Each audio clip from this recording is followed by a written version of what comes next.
Na semana passada nós vimos o que Paulo nos ensinou, que debaixo da lei, a lei que não é pecado, ela me leva, ou ela me faz conhecer o pecado, por quê? Porque ela revela diante dos meus olhos a própria calamidade, a própria miséria do meu ser, a pecaminosidade que está na minha natureza, e a lei faz com que isso suba e fique em relevo. A lei que também não é pecado, ela produz ocasião, por causa da minha natureza pecaminosa, por causa da minha concupiscência, a lei acaba produzindo oportunidade para que essas concupiscências venham à tona. Quando a lei estabelece um princípio e um limite para mim, a concupiscência que está lá dentro do meu coração, ela aflora, e eu sou impulsionado para aquilo que a lei proíbe. Então veja, a vida debaixo da lei não é uma vida que me leva para perto de Deus, mas a vida debaixo do domínio da lei, por causa da minha natureza pecaminosa, ela se torna absolutamente impossível, porque toda a lei faz ressaltar, coloca em relevo todos os meus desvios, toda a minha rebelião, toda a minha maldade, toda a minha natureza corrupta, né? A lei não é pecaminosa, mas ela faz reviver a condenação dos meus pecados. Por quê? Porque veja bem, quanto mais eu percebo quais são os padrões de Deus, qual é a lei de Deus, eu tenho maior consciência de que o meu futuro é a morte, que eu estou caminhando em direção à condenação, porque quanto mais evidentes ficam os padrões de Deus, ao mesmo tempo mais evidentes ficam também os meus padrões e aquilo que eu estou vivendo. E se eu sei que o salário do pecado é a morte por causa da lei, e eu olho para a minha vida e vejo cheia de pecado, eu estou caminhando em direção à morte eterna, à condenação. A lei é boa, esse é o ponto, mas o problema somos nós, o problema sou eu não sou bom, eu não sou perfeito, eu não sou justo, eu tenho uma natureza pecaminosa.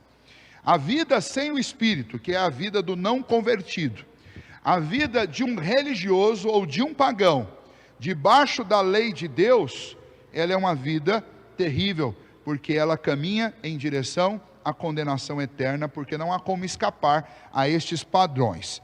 Nós vimos isso do verso 7 ao verso 12, hoje nós entramos do 13 até o 25, e nesse texto nós vamos ver o estado do homem com a lei e sem Cristo no coração.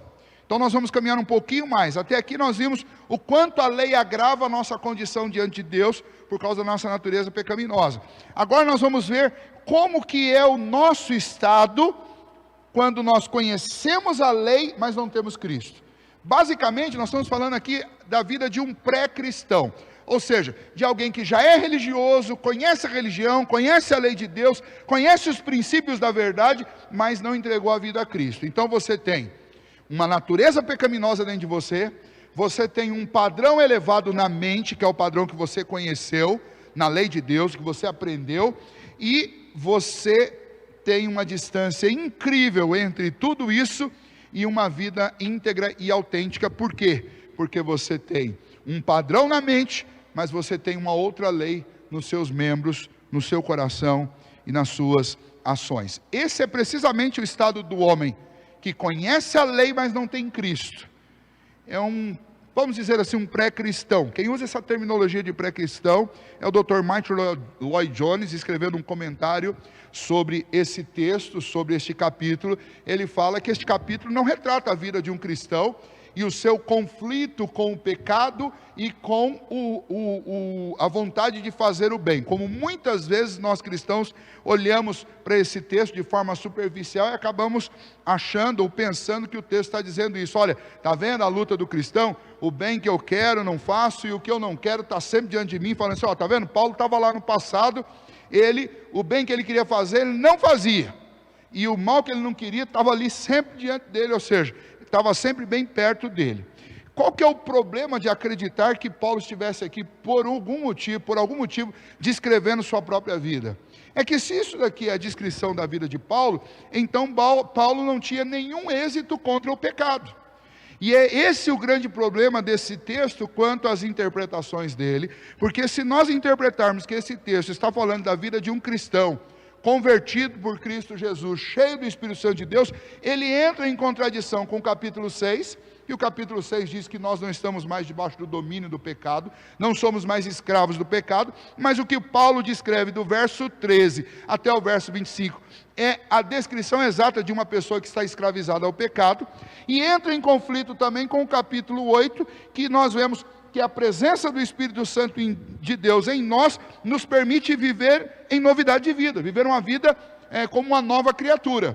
Então veja, de maneira alguma, o capítulo 7, especialmente do verso 7 até o 25, e para nós aqui a nossa atenção voltada para o verso 13 a 25, de maneira alguma esse texto pode estar tratando da vida de um cristão convertido, cheio do Espírito Santo de Deus. Não, de maneira alguma.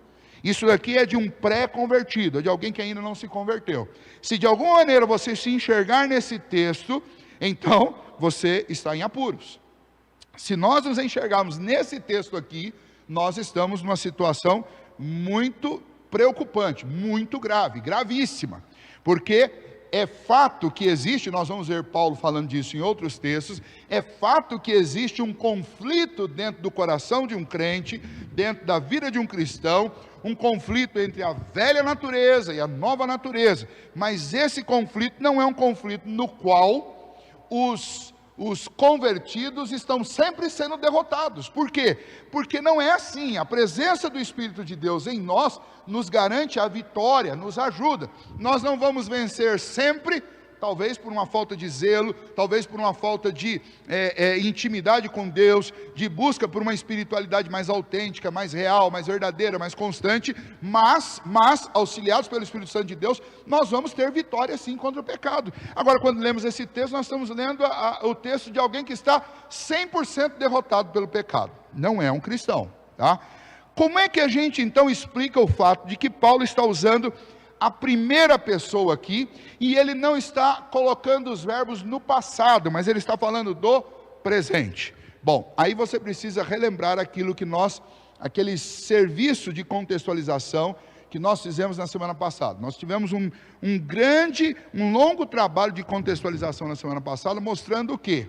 Que desde o verso 7, quando Paulo começa a falar na primeira pessoa, Paulo está atraindo os seus ouvintes, os seus leitores para perto dele. Já perceberam que quem está palestrando, quando você traz o assunto para a primeira pessoa, quando você chama para o pessoal, você não apenas inclui as pessoas que estão ali te assistindo, porque elas também se colocam na primeira pessoa na hora de ouvir, traz para o universo pessoal, mas você também aproxima os seus ouvintes, porque eles vão prestar mais atenção quando você chama para essa pessoalidade. Então Paulo está tanto usando um estilo retórico, uma forma de linguagem mais informal e mais pessoal, para trazer uma aproximação entre os ouvintes e aquele que está falando, mas tem um outro aspecto também.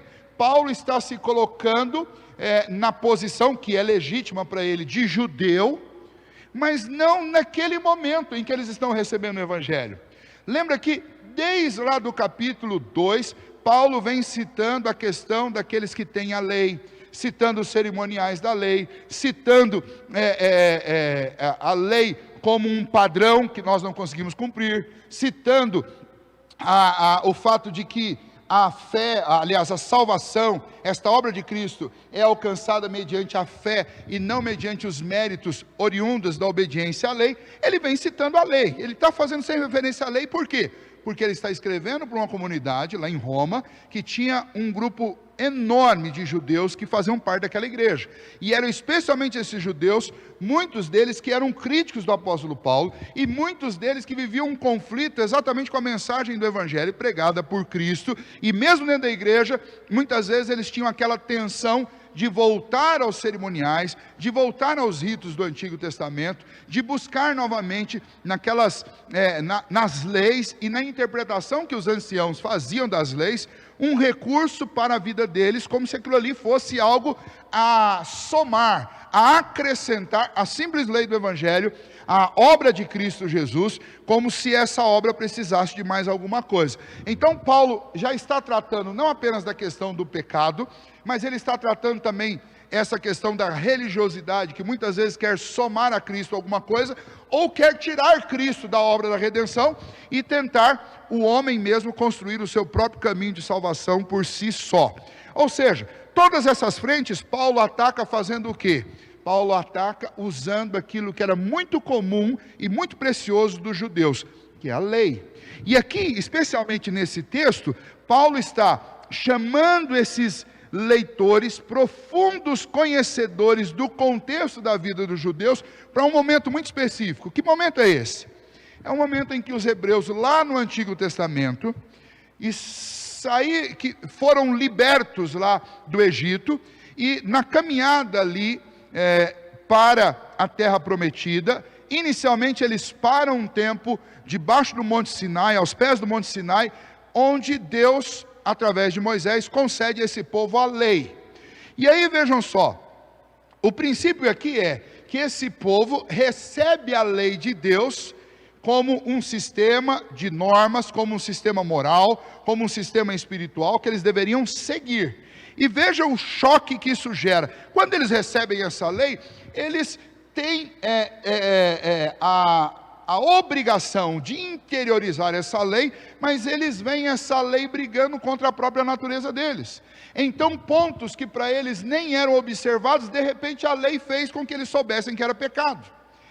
Uma situação em que eles viviam imaginando que eles teriam, após a sua morte, a vida eterna, a lei veio para mostrar que não, vocês vão ser condenados. Por quê? Porque a lei mostrou que eles não eram obedientes, que eles não eram cumpridores da lei, que as suas tradições, os seus ritos, as suas obras, as suas ações, as suas atitudes, suas palavras, todos estavam cheios de pecaminosidade. Deus concede 10 mandamentos, e nesses 10 mandamentos, eles se veem como que bloqueados em todos os lados, porque cada um desses mandamentos descreve alguma coisa que eles não conseguiam fazer, e que nós também não. Então o ponto aqui é que Paulo está usando uma situação que todo judeu sabia muito bem, ou por conta da história, ou por conta da sua própria vida pessoal, mas todos conheciam isso. E uma vez que Paulo é também judeu, então ele chama para o pessoal e fala assim: olha, mim, ele usa esses termos, por quê? Porque é a história da vida dele também, e é a história de todo aquele povo. E ele está chamando todo o povo para aquele momento e dizendo assim: olha, quando eu recebi a lei, o que a lei fez? A lei fez com que os meus pecados fossem revelados. O que essa lei que não é pecaminosa fez comigo? Ela fez com que as minhas concupiscências, as minhas paixões, elas aflorassem, porque cada vez que a lei dizia que uma coisa não podia ser feita, lá dentro do meu coração acontecia quase que como uma revolução pedindo que eu fizesse aquilo. A adrenalina, a emoção, a aventura da transgressão se tornou quase que um vício. É isso que nós vimos na semana passada, e é essa mesma forma de linguagem que Paulo continua usando agora. Mas agora Paulo faz uma mudança. Se você observar, a partir do verso 13, ele deixa de usar os verbos no passado, ele continua na primeira pessoa, mas agora ele passa a usar os verbos no presente. O que ele quer construir com isso? Ele está dizendo: olha, o mesmo problema que os nossos pais tiveram lá no Sinai, depois de receber a lei, é o problema que nós continuamos enfrentando hoje aqui. É o problema que todo homem enfrenta, especialmente o homem religioso que conhece a Deus. Ele sabe desse problema, que é o problema de você ter altos padrões que você não consegue cumprir, e pior, os altos padrões te fazem entrar num grande conflito, e um conflito onde você é 100% derrotado, que é o conflito de saber o que é certo, mas não conseguir fazê-lo. E por nós mesmos, estando debaixo da lei, sem Cristo, nós vamos sempre fracassar. Esse é o ponto que Paulo quer deixar muito claro aqui diante dos nossos olhos. O que significa ser livre da lei? Vocês vão entender agora. E por que nós precisamos ser livres da lei? É isso que Paulo vai nos responder. Lembra sempre, a lei é santa, a lei é justa, a lei é perfeita. O problema somos nós. Lembra sempre, a lei, ela se choca com o nosso coração concupiscente, cheio de paixões pecaminosas, e o resultado é que os nossos pecados, a nossa natureza corrompida, usa a lei, que é algo bom, para produzir a morte na nossa vida. E aí você percebe o quão maligna é a natureza pecaminosa que habita em nós. o quão maligno é o pecado e por que Cristo teve que morrer na cruz e nos tirar da beira do abismo desse risco terrível que sofremos, através desse sistema onde estávamos sob o domínio da lei. Então vejamos isso, né? A partir do verso 13, vamos ler e aí a gente vai tratando isso que a gente já contextualizou. Veja, verso 13: acaso o bom, e ele está fazendo referência aqui à lei, acaso o bom se me tornou em morte? Veja, acaso a lei se tornou em morte para mim? Não, de modo nenhum. A lei é boa, perfeita, ela é agradável, ela é santa, ela é justa. A lei é ótima. O problema não é a lei. E ele diz, pelo contrário, o pecado, para revelar-se como pecado, por meio de uma coisa boa, que é a lei, causou-me a morte, a fim de que, pelo mandamento, se mostrasse sobremaneira maligno. Ou seja, Paulo está dizendo, olha, o que acontece é o seguinte, o problema não é a lei, o problema é o pecado, e o pecado na sua malignidade, ele usa uma coisa boa para me levar para a morte. Ou seja, ele pega a lei, que serve para mim como um caminho, como uma referência, como um norte, para me fazer agradar a Deus, para me fazer viver bem, de forma respeitosa e saudável com o meu próximo. O pecado pega essa lei e ele perverte essa lei no meu coração, me fazendo fazer o oposto da lei, e o resultado disso é morte. Então, o pecado pega uma coisa boa que Deus me deu e transforma isso em morte. Esse é o ponto que norteia todo o texto. Por isso que nós falamos lá que esse capítulo, do verso 7 até o 25, é um resumo da vida do homem sem Cristo e debaixo da lei. Sem Cristo, debaixo da lei, nós temos um mecanismo que é perfeito, que é bom, que é justo, que é santo, que é a lei de Deus, mas nós temos uma falha terrível na nossa natureza, no nosso caráter, que é o pecado, que usa algo bom que Deus nos fez, que ao invés de gerar um resultado de vida, gera para nós um resultado de morte. E a partir então desse momento, Paulo começa a descrever qual é esse estado do homem, que conhece a lei, que é um religioso, ele conhece a lei, mas não tem Cristo. Qual que é o estado dele? Veja, ele vai descrever 7 características desse homem que conhece a lei de Deus, mas não tem Cristo no coração, não tem o Espírito Santo de Deus. Como que esse homem está? E aí ele passa a falar sobre isso então, e nós vamos ver a partir do verso 14. Olha o que ele diz: porque bem sabemos que a lei é espiritual, eu todavia sou carnal, vendido à escravidão do pecado. Veja, é por isso que ele não está falando de crente aqui. Porque se ele estivesse falando de crente, ele não ia dizer que estava escravizado ou vendido à escravidão do pecado. Não é essa a condição de alguém convertido em Cristo Jesus. Essa é a condição de alguém que já conhece a lei, mas não tem Cristo. E olha qual é a condição. Ele está dizendo, primeira característica de alguém que conhece a lei, mas não está em Cristo, é que é um carnal. É carnal. Você tem uma lei espiritual, mas a lei que domina o coração e a vida dessa pessoa é a sua própria natureza pecaminosa e carnal. É inconcebível que você imagine que um cristão seja carnal. Quem é carnal? Carnal é aquele que não tem o Espírito Santo de Deus em seu coração, que não tem Cristo.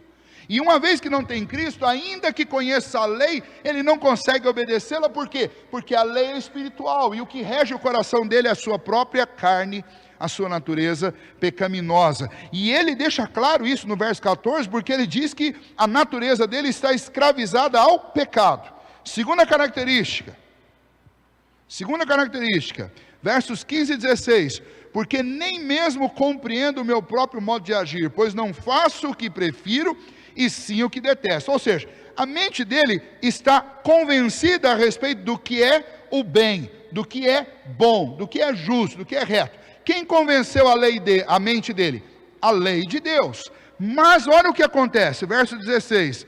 Ora, se faço o que não quero, consinto com a lei que é boa. Veja o que ele está dizendo. Porque nem mesmo compreendo o meu próprio modo de agir, pois não faço o que prefiro, e sim o que detesto.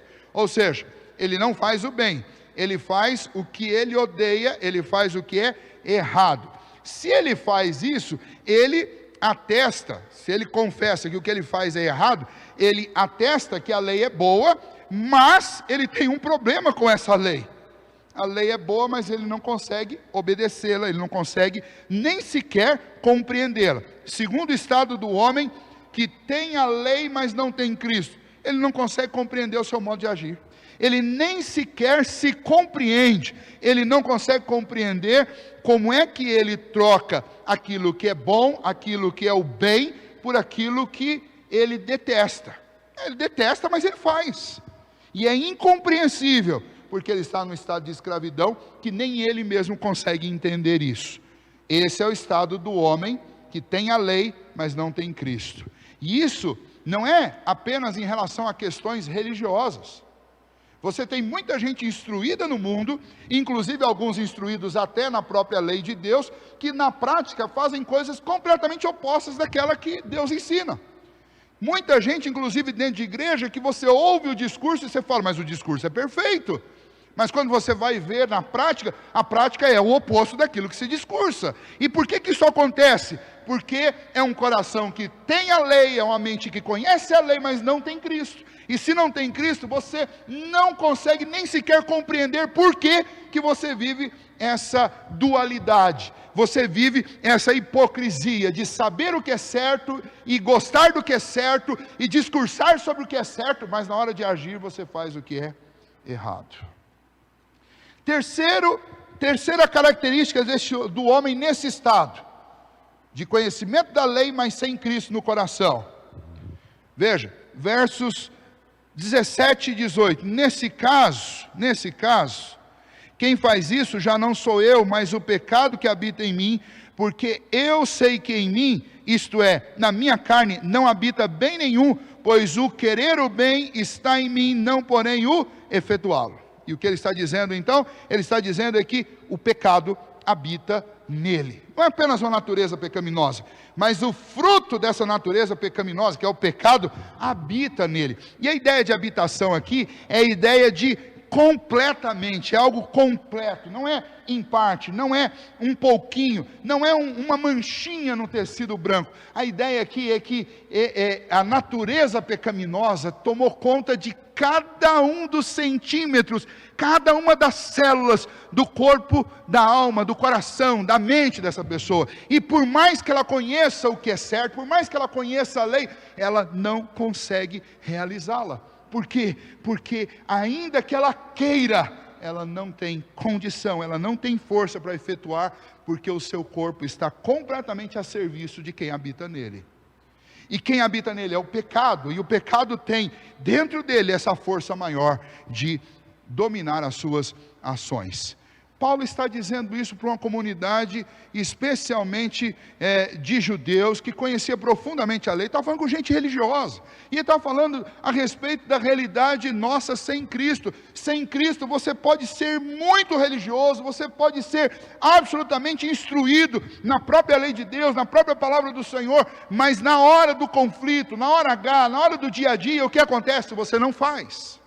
A gente não faz. Por quê? Porque se eu não estiver cheio de Cristo, se eu não estiver em Cristo, se eu não tiver o Espírito Santo de Deus, eu não consigo obedecer à lei. Ainda que ela seja boa, perfeita e reta, o usa essa lei para me condenar e para me matar. Quarto estado do homem, quarta característica do homem que está nesse estado, conhecedor da lei, mas sem Cristo no coração. Ele prefere o bem, mas faz o contrário, que é o mal. Verso 19, porque não faço o bem que prefiro, mas o mal que não quero, esse faço. Mas se eu faço o que não quero, já não sou eu quem o faz, e sim o pecado que habita em mim. Ou seja, eu prefiro o bem, mas faço o mal, por quê?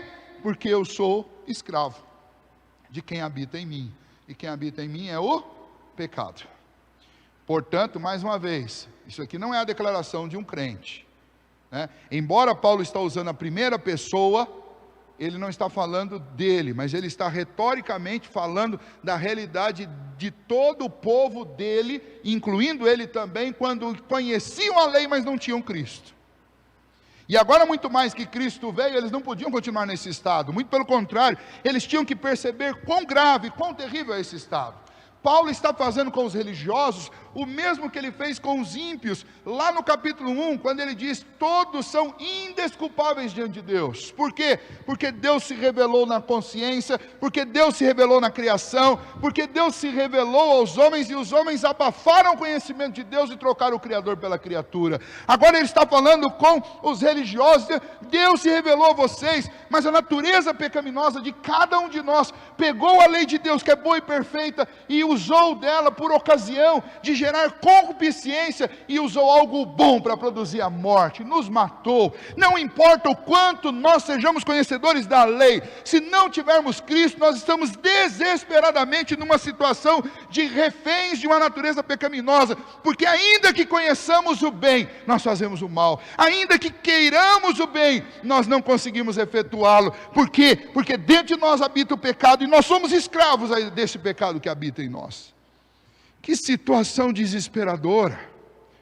E aí ele vai para a quinta característica de alguém que está nesse estado, que conhece a lei, talvez senta no banco de uma igreja, talvez conhece uma religião e até faz parte do rol de seus membros, mas não tem Cristo no coração. Qual é o estado dessa pessoa?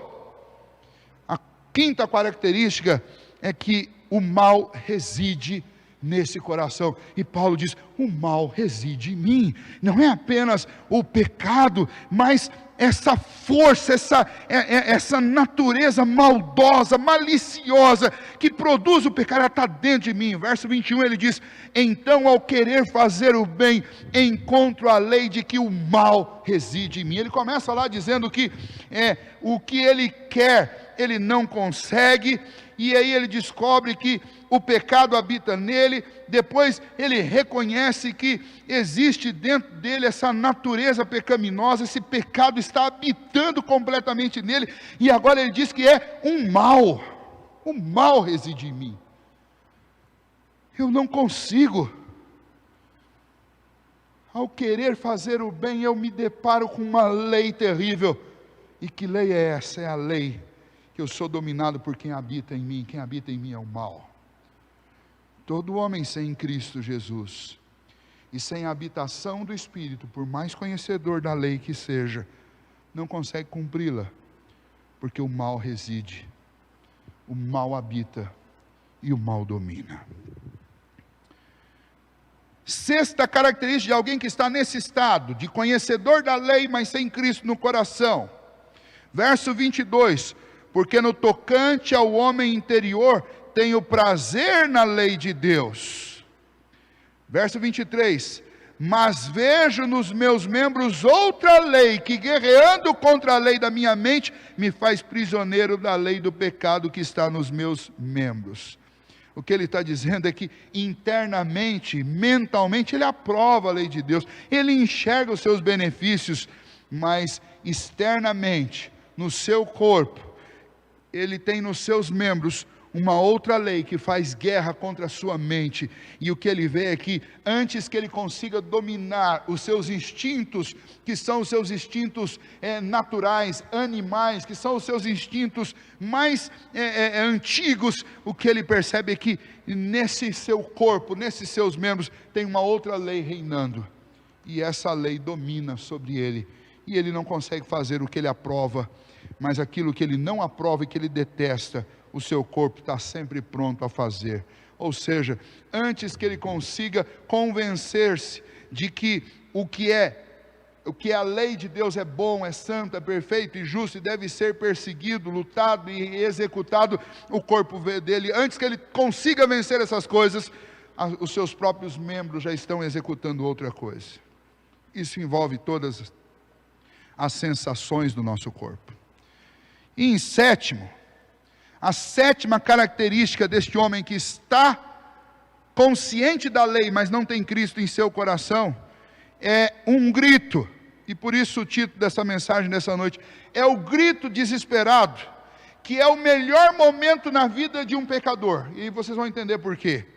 O verso 24 ele diz, desventurado, ou numas versões mais antigas, que é o que está literalmente no texto grego, miserável homem que eu sou, quem me livrará do corpo dessa morte? Ou seja, Paulo está mostrando o seguinte, olha, se você for uma pessoa inteligente, consciente, e Deus queira que o Espírito Santo toque em você, para que você consiga perceber isso e confessar essas coisas, você vai reconhecer, no final de tudo isso, é que, apesar de você conhecer a lei, sem Cristo em seu coração, a sua situação é uma situação de miséria. A nossa situação sem Cristo com a lei, é uma situação de desventurados. Por quê? Porque veja que miséria nós estamos. Nós conhecemos o que é bom, mas não conseguimos fazê-lo. Nós conhecemos o caminho daquilo que agrada a Deus, mas não conseguimos caminhar por esse caminho. Nós sabemos o que é bem, mas não temos o poder para efetuá-lo. Muito pelo contrário, só fazemos o mal e sabemos qual é a consequência do mal, que é o pecado, que é a morte, que é a condenação eterna. Então ele diz: olha que miséria está a minha vida. Eu sei o que é certo e não consigo cumprir. Miserável homem que sou. E aí você vai entender por que Jesus, quando começa as bem-aventuranças, ele vai dizer: bem-aventurado os pobres de espírito. Ou seja, ele vai dizer assim: bem-aventurado aqueles que são miseráveis de espírito. Que ele está dizendo: quem já percebeu que não tem nada. Ah, eu tenho uma lei. Eu não tenho. Não tenho, porque a lei é boa, é santa, é justa, é perfeita, é agradável, mas eu não consigo. Eu não consigo absorver, eu não consigo praticar, eu não consigo efetuar. Miserável homem que sou, desventurado homem que sou, pobre alma que é a minha, porque eu não consigo. E quando eu digo que esse é o melhor momento na vida de alguém que conheceu, que entrou em contato com a lei de Deus, mas ainda não tem Cristo, porque esse é o último estágio antes da conversão, é esse grito por salvação, é esse grito de socorro, é esse clamor: desventurado homem que sou, miserável homem que eu sou, quem vai me livrar desse corpo, dessa morte? E quando ele usa essa expressão aqui, ele está dizendo o seguinte: olha, esse corpo meu está apodrecendo. A minha alma, o meu coração está amarrado, atrelado a um corpo putrificado. Está consumindo minha vida, está consumindo minha vitalidade, e vai me levar para a tumba, e vai me levar para a morte eterna. Essa expressão não é tão conhecida nossa, eu acho que eu já usei aqui com vocês, já expliquei, mas vou repetir. Quando você encontra essa expressão usada aqui, nós temos alguns historiadores que conhecem muito bem a história do Império Romano, e eles relatam que essa referência, quem me livrará o corpo dessa morte, faz referência a uma forma que os soldados romanos tinham de castigar estrangeiros que cometiam delitos como o assassinato. Então o que eles faziam? Eles não podiam fazer isso com cidadãos romanos, mas eles podiam fazer isso com estrangeiros que estavam debaixo do domínio do império. Então suponhamos, ia um judeu lá e assassinava um outro lá, e aí os generais romanos eram os próprios juízes daquela situação, e condenavam o cara, ele é culpado. O que ele vai fazer? Um dos castigos que eles impunham era pegar o cadáver da pessoa que foi assassinada, e eles amarravam esse cadáver, braço com braço, perna com perna, tórax com tórax, cabeça com cabeça, com a pessoa que estava viva. E essa pessoa tinha que carregar aquele corpo da morte. Ou seja, você matou, você é responsável por ter tirado a vida, agora você carrega. E então a pessoa era condenada a andar com aquele corpo que estava morto e apodrecendo. E o resultado disso era terrível, é inimaginável essa cena, mas o resultado é que aquela pessoa começava a entrar em decomposição, e os vermes e aquela podridão passavam ao corpo daquele que estava vivo. Coisa terrível. E Paulo está usando essa mesma linguagem para dizer aqui essa declaração que ele está fazendo de forma retórica em nome de todas aquelas pessoas que conheceram a lei, mas não tinham Cristo em seu coração. Ele está dizendo: que miserável homem que eu sou! Eu estou carregando este corpo apodrecido, miserável, que se decompõe, e eu estou morrendo junto com ele. Esse é o ponto. Essa natureza pecaminosa que está em todos nós, se nós não formos libertados do domínio dessa natureza, por uma ação que vem de fora para dentro, produzida pelo Espírito Santo de Deus, proporcionada pelo sacrifício de Cristo Jesus, nenhum de nós tem a menor chance contra o corpo dessa morte. Sabe por que eu preciso ficar livre do domínio da lei?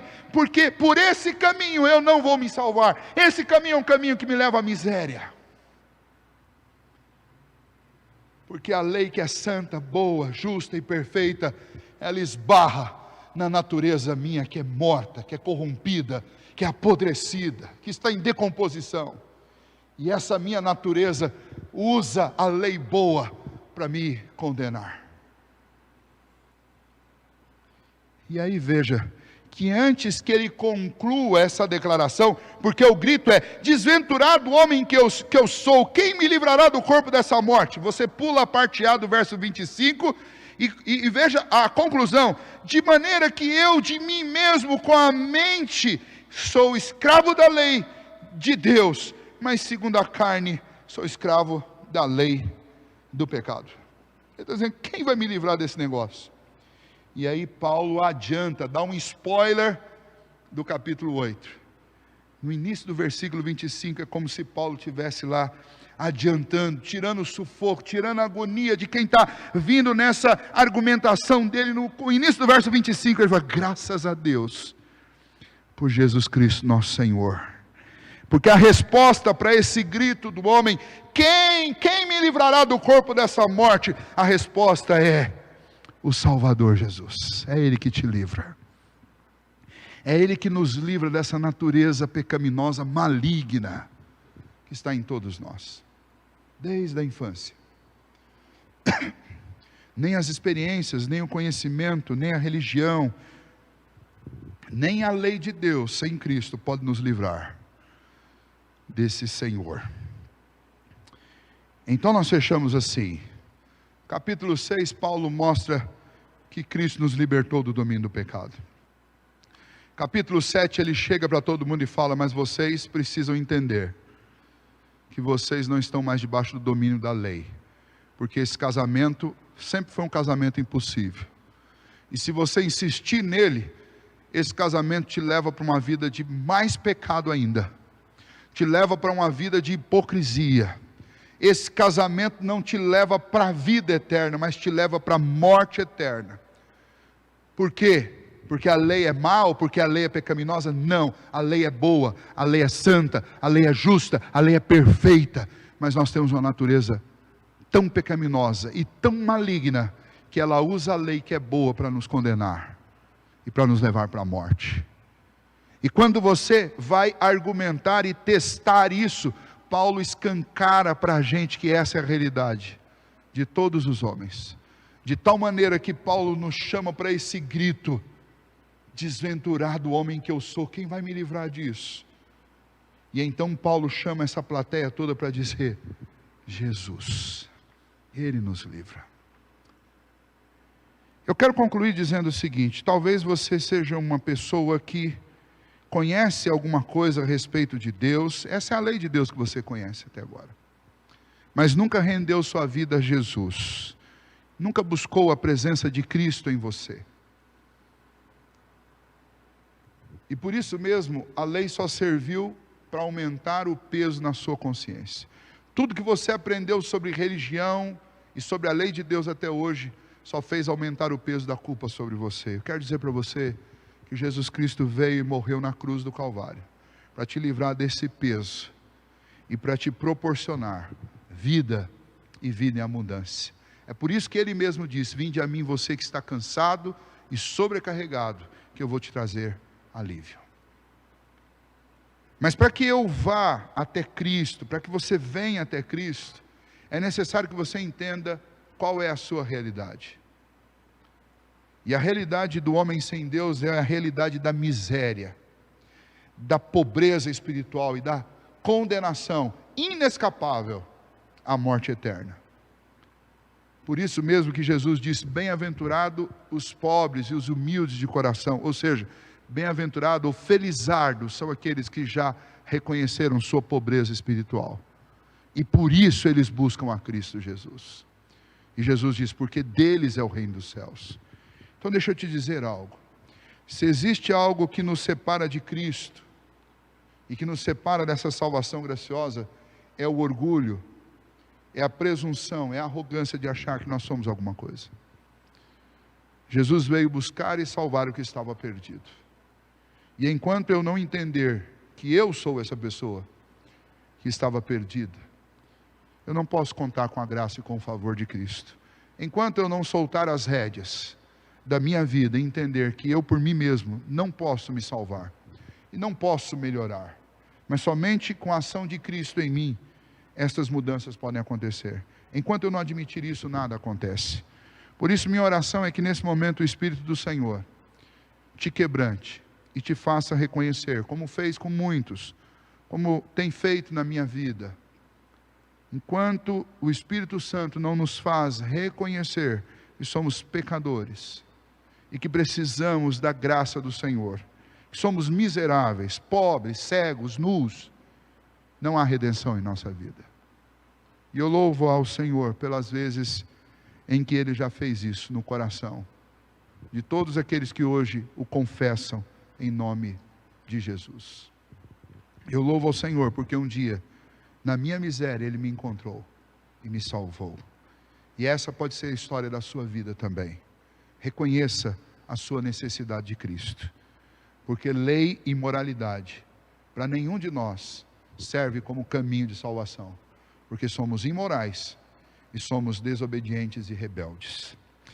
Mas talvez você não seja uma dessas pessoas que qualquer um de longe olharia e diria: lá vai alguém que precisa de Cristo. Talvez você seja alguém de dentro da igreja, vivendo a vida da igreja.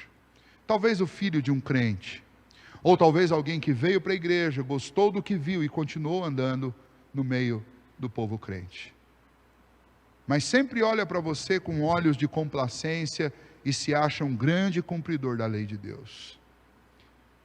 Paulo pega o capítulo 7 e mostra para a gente e diz: se enxerga, veja quem você é, porque enquanto você não der esse grito e clamar por alguém que te livre deste corpo de pecado, deste corpo de morte, você pode até caminhar por décadas no meio do povo de Deus, sem ser povo de Deus. Então o meu clamor e a minha oração a você é que você enxergue a malignidade do pecado, e enxergue o quanto você precisa de Cristo, e que você entenda que não basta fazer parte da comunidade visível do povo de Deus, é necessário ter Cristo dentro do coração, porque um homem com a lei, sem Cristo, é esse homem que está descrito aqui no capítulo 7. Então a gente não pode sair por aí usando esse argumento: olha, o bem que eu quero, esse eu não faço, e o mal que eu não quero está sempre diante de mim, como se isso fosse a descrição de um crente. Nós temos outros textos para descrever o conflito que existe no nosso coração, por uma natureza que insiste em tentar fazer a gente fazer o mal. Mas eu posso citar para você Filipenses capítulo 1, onde que o apóstolo Paulo diz que o Espírito de Deus, Ele é quem nos capacita, tanto no querer quanto no realizar, porque é Ele que opera em nós o querer fazer o bem, e é Ele também que opera em nós o capacitar, a condição de fazê-lo, porque a vida no Espírito é assim: nós queremos, porque Cristo e o seu Espírito nos faz querer obedecer, e nós obedecemos porque Cristo e o seu Espírito nos dá força para obedecer. De outra sorte não obedeceríamos. Então veja bem, cada um de nós precisa confrontar o nosso próprio coração, e com o auxílio do Espírito Santo, realmente descobrir o que está acontecendo conosco. Porque se este capítulo descreve a sua vida, então, como o Dr. Lloyd Jones dizia, Dr. Martin Lloyd Jones, talvez você seja um pré-cristão, alguém que conhece a lei, mas ainda não tem Cristo no coração. E esta noite, ou esta mensagem, é uma mensagem do Senhor para o nosso coração, para nos livrar dessa grande cilada de andar perto do povo de Deus sem ser parte deste povo. Que Deus tenha misericórdia das nossas vidas e que Deus nos ajude a vivermos não apenas conhecendo e amando esta lei, mas principalmente tendo Cristo em nosso coração, porque Ele é a esperança da glória e Ele é quem nos capacita para atender aquilo que a lei nos ensina. Vamos orar. Ó Deus bendito, obrigado, ó Pai, pela Tua palavra. E ajuda-nos, ó Deus, para que sejamos realmente confrontados dia a dia por esta palavra. E que assim, ó Deus, nos rendamos inteiramente ao Teu Filho Jesus. Porque Ele mesmo disse quando esteve entre nós, no meio dos Seus discípulos, Ele disse: sem mim nada podeis fazer. E sem o Teu Filho Jesus e sem o Teu Espírito, ó Deus, nós não conseguimos dar nenhum passo sequer. Portanto, ó Pai, auxilia-nos, nós te clamamos. Ajuda-nos, ó Deus, nós te pedimos. Ó Pai, realmente transforma o coração daqueles que ainda não têm o Senhor. E a todos, ó Deus, que te receberam um dia, pela confissão dos pecados e pelo reconhecimento do sacrifício de Cristo. Ó Deus, ajuda-nos, ó Pai, a perseverarmos na busca pelo Senhor, para sermos cheios do Teu Espírito e andarmos, ó Deus, em novidade de vida. Capacita-nos para isso, é o que nós te pedimos. E oramos agradecidos nessa noite, em nome de Jesus. Amém.